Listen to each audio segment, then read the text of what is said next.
Assalamualaikum warahmatullahi wabarakatuh. Perkenalkan, nama saya Amelia Kartika Dewi dengan NPM C1 C021099. Saya dari S1 International Class, jurusan S1 Akuntansi, Fakultas Ekonomi dan Bisnis, Universitas Bengkulu. Baik, kali ini saya akan mencoba menjelaskan materi pendidikan agama Islam dengan judul Sumber-sumber hukum Islam. Jadi langsung aja ke videonya, let's go! First of all, pertama kita harus tahu dulu apa sih pengertian dari sumber hukum Islam itu sendiri. Jadi sumber hukum Islam itu adalah landasan atau dasar yang menjadi rujukan dalam pengambilan hukum Islam. Sumber hukum Islam sendiri itu ada 3. Yang pertama ada Al-Quran, yang kedua hadis, dan yang ketiga ijtihad. Yang pertama Al-Quran. Al-Quran sendiri berasal dari kata qara'a yaqra'u qira'atan yang diturunkan kepada Nabi Muhammad dengan bahasa Arab yang sampai kepada kita secara mutawatir, ditulis dalam mushaf, dimulai dari surah Al-Fatihah dan diakhiri dengan surah An-Nas. Kedudukan Al-Quran sebagai sumber hukum Islam adalah sebagai sumber dari segala sumber hukum Islam yang paling tinggi, baik dalam konteks kehidupan duniawi maupun akhirat. Al-Quran adalah kitab yang berisi petunjuk dan peringatan bagi orang-orang yang beriman. Namun, hukum-hukum yang terdapat dalam kitab suci Al-Quran ada yang bersifat rinci dan jelas, ada juga yang masih bersifat umum dan perlu pemahaman untuk memahami. We are going to the second point, yaitu hadis dan sunnah. Nah, hadis sendiri adalah perkataan atau ucapan Rasulullah SAW yang menjadi sumber hukum Islam. Nah, kalau sunnah adalah perilaku atau segala hal yang dilakukan oleh Rasulullah yang menjadi sumber hukum Islam. Hadis sendiri punya bagian-bagiannya. Yang pertama yaitu sanad. Sanad adalah sekelompok orang atau seseorang yang menyampaikan hadis dari Rasulullah SAW yang kemudian sampai kepada kita. Yang kedua yaitu matan. Nah, matan ini adalah isi atau materi yang disampaikan oleh Rasulullah SAW. Dan yang terakhir yaitu rawi. Rawi adalah orang yang meriwayatkan hadis tersebut, seperti hadis riwayat Bukhari atau hadis riwayat Muslim. Nah, kedudukan hadis dan sunnah sendiri dalam sumber hukum Islam adalah berada di satu tingkat di bawah Al-Quran. Artinya, kalau misalnya sesuatu tidak dijelaskan secara rinci di dalam Al-Quran, maka yang harus dijadikan patokan dan landasan berikutnya adalah hadis dan sunnah. Fungsi hadis sendiri ada 4.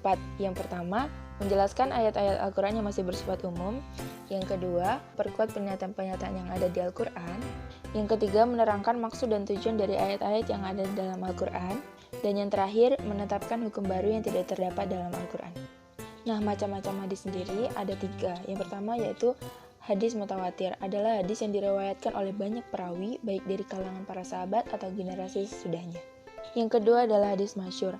Hadis masyhur adalah hadis yang diriwayatkan oleh 2 orang atau lebih sahabat yang tidak mencapai derajat mutawatir tadi. Yang ketiga yaitu hadis ahad. Hadis ahad adalah hadis yang hanya diriwayatkan oleh 1 atau 2 orang perawi saja, sehingga tidak mencapai derajat mutawatir.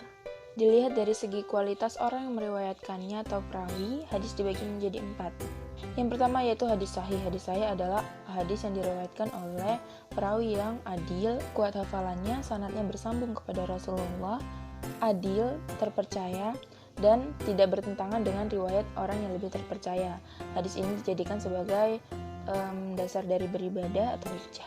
Yang kedua ada hadis hasan. Hadis hasan ini diriwayatkan oleh perawi yang adil, tetapi kurang kuat hafalannya, sanadnya bersambung, terpercaya, dan tidak bertentangan. Sama seperti hadis sahih tadi, hadis hasan juga dijadikan landasan dalam mengerjakan amal ibadah. Yang ketiga ada hadis dhaif. Adalah hadis yang tidak memenuhi kriteria dari sahih dan hasan tadi.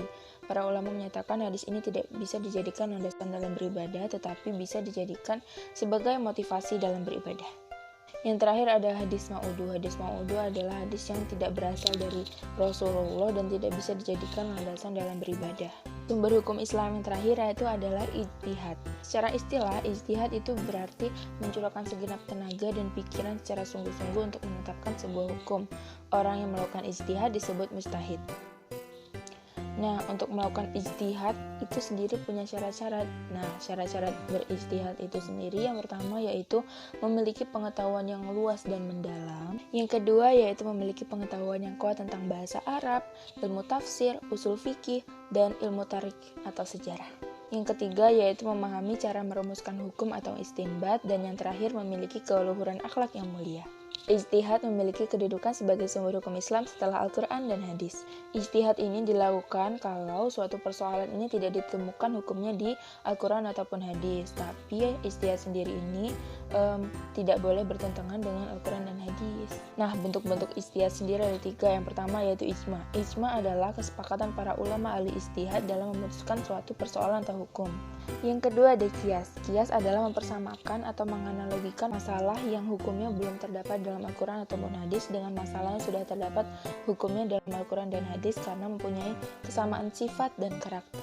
Yang ketiga atau yang terakhir adalah masalah mursalah. Penetapan hukum ini menitikberatkan pada kemanfaatan suatu perbuatan dan tujuan hakiki universalnya terhadap syariat Islam. Nah, gimana? Udah jelas belum materi tentang sumber-sumber hukum Islam? Segini dulu ya video yang bisa aku buat. Aku meminta maaf buat semua kesalahan yang ada di video ini. Mohon bimbingannya kepada Bapak dosen.